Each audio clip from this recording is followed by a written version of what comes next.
All right, let's get right into it.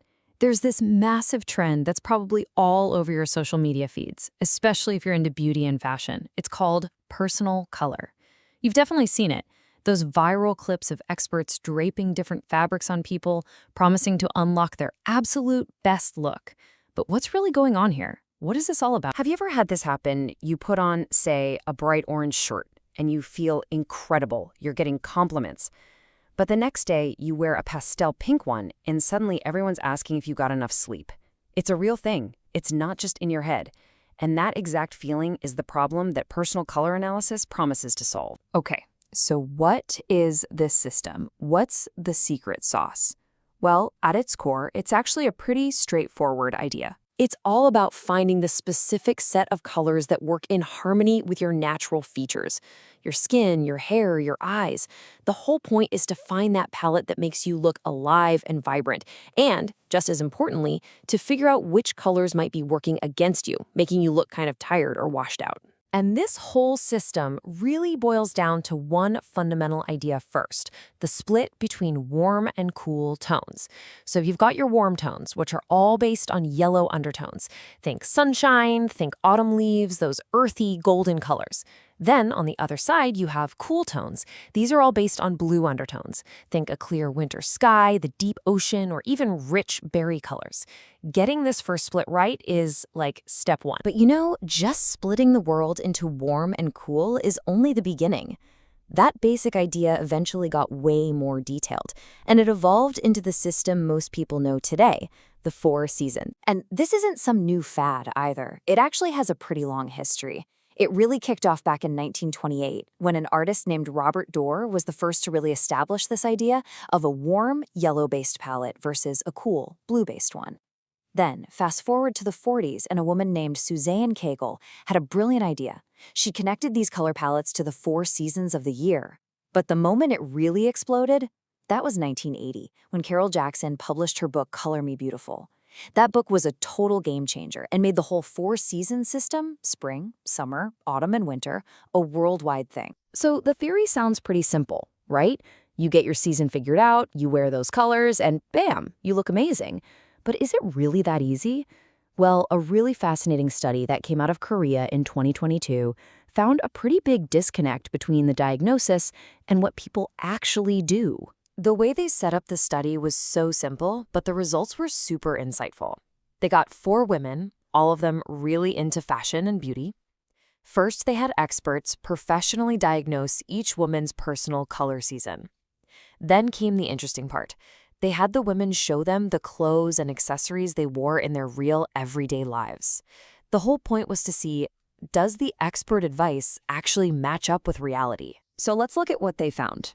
The first participant was diagnosed as a warm spring, so her ideal palette should be full of bright, cute, vivid colors. Think vibrant oranges and beiges for a romantic look. But when the researchers looked at her actual closet, there was almost zero overlap. The clothes she owned and loved just didn't line up with what she was supposed to be wearing. And it got even more obvious with another participant. She was diagnosed as a warm autumn, so you'd expect her to be rocking deep oranges, rich browns, that kind of thing. Her actual go-to? All black. Her wardrobe was basically the polar opposite of her recommended colors. And this wasn't just a one-off. They saw this same kind of mismatch across the board. And that leads to the single most important takeaway from this study. It's one thing to know your personal colors, but it's a completely different challenge to actually use them. So this brings us right to the heart of the problem, what the study calls the application challenge. Why is it so darn hard to take this diagnosis and actually apply it to your life? And this quote from one of the women in the study just says it all. She said, "I feel trapped inside my personal color." Wow. So instead of feeling freed by this new knowledge, she actually felt boxed in, like she was being forced to follow a set of rules that didn't feel like her. So what's making it so hard? Well, the study pinpointed a few key things. First, it's just plain difficult to tell the difference between subtle shades and tones when you're out shopping. Second, you run into that classic problem. You find a shirt with the perfect design, but it's in the wrong color. Third, and this is a big one, What happens when your best colors just aren't your favorite colors? And finally, there's the TPO issue. That stands for time, place, and occasion. People found it really tough to apply their palette to, say, a formal office setting, so they just gave up and went with something safe like black or gray. Okay, so you've got all these very human, very real challenges.